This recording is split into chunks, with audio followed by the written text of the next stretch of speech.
Okay, hello everybody, I'm Jamaica. I do Fitness Island Hunni Bunz, and this is my video on hip thrust and different versions of hip thrust, the bread and butter of growing your glutes. If you do have any questions, comments, anything you may feel like you want to express, just leave them in the comments, subscribe, and let me know, because we're all here on the same journey, we're all doing the same adventure, and we're all doing it at home now, so we might as well do it together. So what we do is you lay on the ground, you open your knees out, and you allow your feet to come together like in a praying position. Once they do that, you will be using your entire glutes to lift. And that's what we're looking for. So when you lift, you squeeze, and you will feel it in your inner thighs, your outer thighs, your butt, your lower back, because these are muscles that you didn't realize you had and haven't been using. Possible. What we want to do is our regular hip thrust. You can do this one of two ways. Of course, you can add a band for more resistance, or by starting out, you can just focus on your body form and feeling those glutes. Starting out for everything is you want to feel the area you're working on. If you're not feeling that area, you're not working on it. You have other body parts that you use and you're comfortable with, so those are showing more. Those are becoming more prominent, and that's not what we're here for. We're here to get that butt big. We're here to look good and have these little cakes. So let's do it. So we do position our feet out. When we do lift our butt up, you will squeeze. And I want you to squeeze that booty. It's not pretty. It's not supposed to be pretty. And it's supposed to work. So this is what we focus on. Anything you do, you gotta hold it. You gotta squeeze it. You have to feel it. So that's what we're gonna do. So you're gonna come all the way down into a seated position from your thrust, and you're gonna thrust up.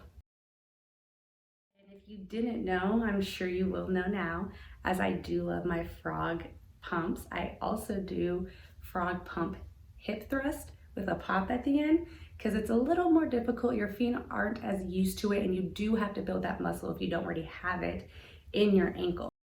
So as you can see, my feet are on the floor in prayer position. My knees are separated outwards, but my back is against the couch because I am going to be doing a hip thrust. So there is no band. You are going to feel it. Don't be afraid. So you're going to come up and you're going to kind of pop. You can do a squeeze or a pop. I prefer the pop because I think it just gives it a little more for it, especially with how your legs are positioned and the muscles it's engaging. So it's kind of like my 1-2 count, except holding it, you just pop. So it's a little bass and a pop. Then you just keep doing the swinging motion. You do want to remember when you are coming back into that seated position, it is a swaying motion, so you do want to feel like that drop.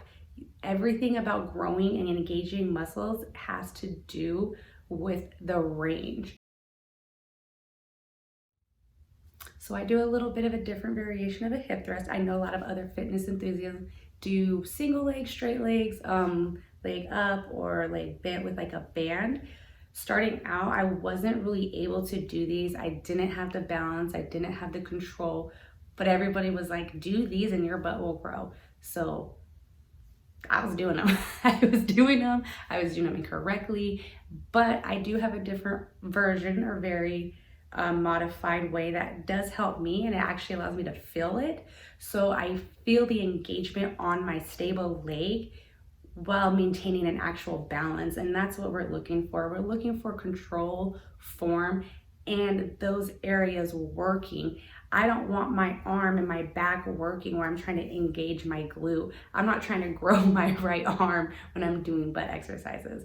So what I have come to notice is that if I do lift my leg up and cross my ankle over my knee, it does kind of make that 4 or triangle shape in your legs.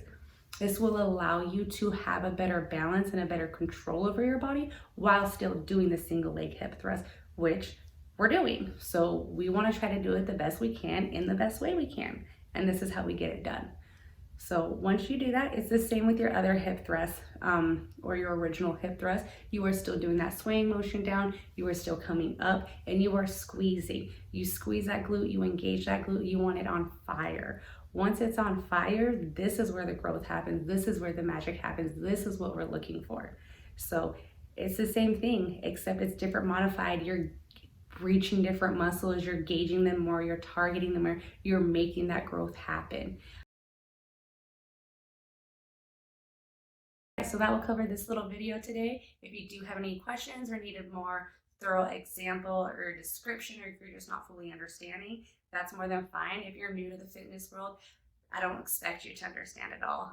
It took all of us years to get it all, so don't feel like any of us got it in one day. So just comment, subscribe to my channel, and let me know, and we can figure this out together.